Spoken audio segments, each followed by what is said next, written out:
I'm trying to get under 10% body fat for the first time in a few years, which to be honest is the easy part. The hard part for everybody is keeping it off. Now, you've probably heard that most diets fail over the long term, and it's true. Now, I'm not one to be quoting studies here and studies there, but somebody called me out on it last week, so here is one for you. This study on the Biggest Loser contest followed up from the participants from the 2009 show, 6 years after the show was over. Out of the 14 people who were in the study, only one person kept their weight off after the 6 years. And 5 of those 14 people regained all of their weight. 2 of them weighed more than what they did before the show had even started.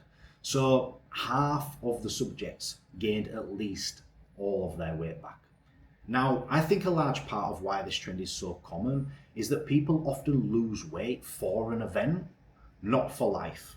Getting lean for life requires a different set of strategies than getting lean for an event. Now, before I dive into those, fat loss works like this. And grab my free blueprint below. It's everything I do inside Built to Thrive, and it's all in one place for you.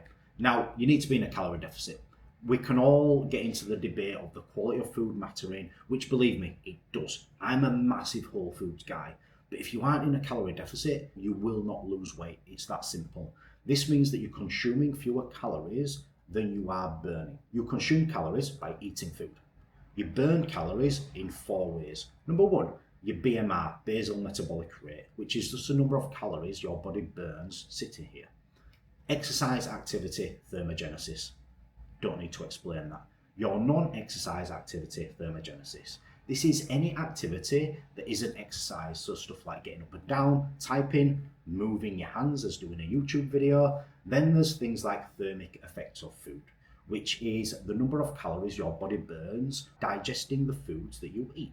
So some quick maths. Let's just say we add up all that and it comes out to 2,500 calories burnt over the course of a day. If you only eat 2,000, now that would mean that you ran a 500 calorie deficit for the day. Sustain that over a period of time, you would lose 1 pound per week, which is actually pretty reasonable for fat loss. Actually, losing 0.5 to 1% of your body weight per week is a perfect target to aim for. But there's a very important part that most people miss, and this is metabolic adaptation. As you lose weight, you won't burn as many calories because your basal metabolic rate slows down or gets smaller because your body is smaller. You won't burn as many calories through exercise because your body is becoming more efficient. And you won't burn as many calories through NEAT because you have less energy to fidget, etc. So to account for metabolic adaptation, which will occur, you may need to lower your calories a little bit further to keep up with your desired rate of weight loss, or just accept the fact that weight loss will take a little bit longer than expected. Therefore, for any fat loss diet to work, it needs to have 3 crucial things: a calorie deficit, weight training to support muscle mass, and enough protein to support muscle mass too.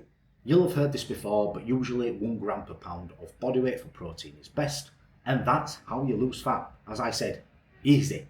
Now, most people do not do this, however. They get suckered into fat diets, unsustainable approaches to get faster results, but it's a mistake. Yes, these popular diets will cause fat loss in the short term.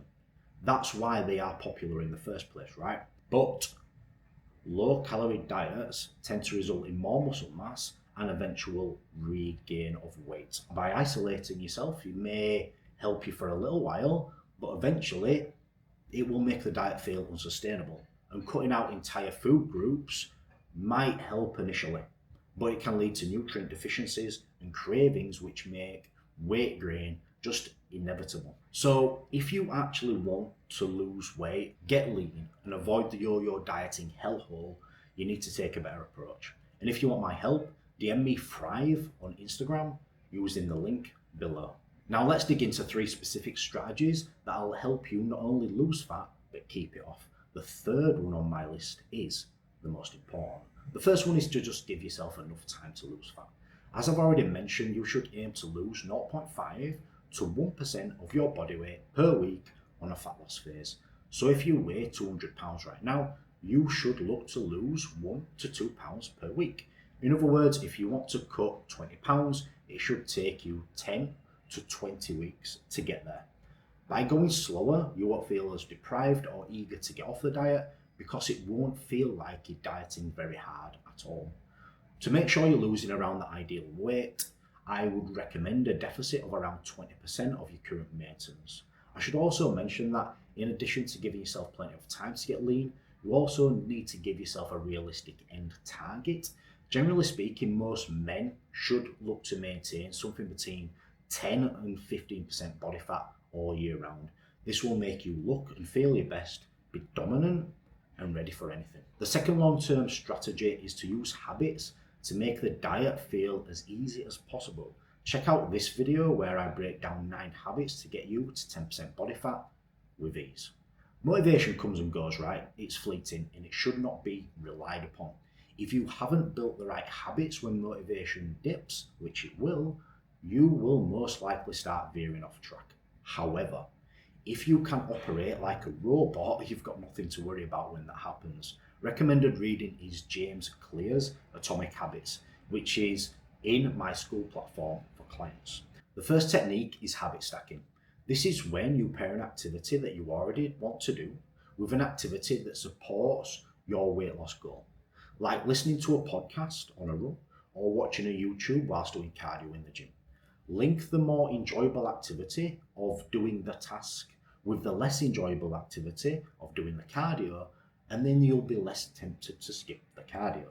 The second technique is to design your environment for success. Your environment dictates your actions. Align it with your goals. If there's food that you constantly overeat, just don't have it in the house. If you're regularly overeating to combat stress, have alternative stress relievers. Now, if you do everything that I've said in this video, you will reach your goal, or you should, absolutely. But if you're still unsure and want my help, support and accountability to stick to the plan and win, no questions asked, click the link below to my Instagram and DM me Thrive. However, losing fat is not the end, right? Once you've reached your goal, you need a plan for what to do next. And this is the most important part, and it's the one that everyone neglects. So my third and final strategy is to have a diet after your diet. Most men just go back to their old eating habits and calories and regain everything, or stay at their current intake for as long as possible, which leads to their metabolism and hormones crashing. So in my coaching program, I call this phase 2 Ignite. And this is where literally your journey ignites. I help you get in amazing shape. You're lean, your confidence is sky high, and now I feed you up.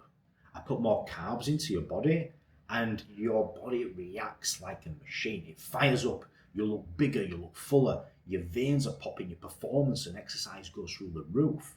You are operating in a whole new level. And this is where we're moving to phase 3, Thrive. So to give you some context with this, let's just say you're eating 2,000 calories by the end of your diet. The next day, you should boost your calories up to somewhere around 2,200 to 2,400. And then from there, aim to gradually increase your calories until you get them as high as possible while still maintaining your body weight on average. But listen up, think of your maintenance as a dynamic range, meaning you might be able to maintain your weight by eating anything from 2,800 to 3,200. Over time, you should try increase your calories towards the top end of your maintenance range. And this is the art of coaching.